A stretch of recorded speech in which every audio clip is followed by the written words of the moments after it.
Hello. One of the most frequently asked questions we get at the co-op is, what can I do with this sugar, or can I use this sugar in this recipe? And the answer is a qualified yes.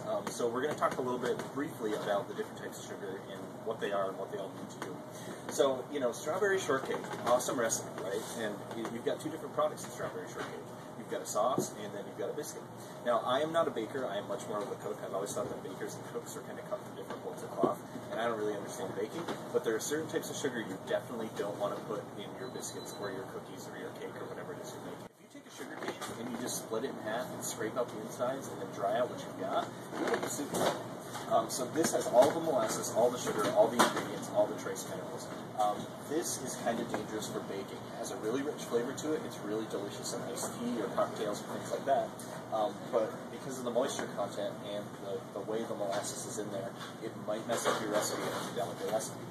Now, if you take that sucanat and you just wash the molasses off it, you end up with cane sugar. So this cane sugar is unbleached. It's a totally natural product, but this is really just the sugar element.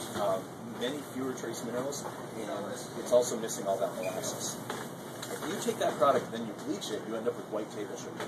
So this is really, in terms of texture and quality, very similar to white table sugar, and this will work in just about any baking recipe that calls for that. Now, if you take that molasses and add it back into the sugar, you end up with brown sugar. So brown sugar is kind of sticky, kind of clumpy, while sucanat feels very dry.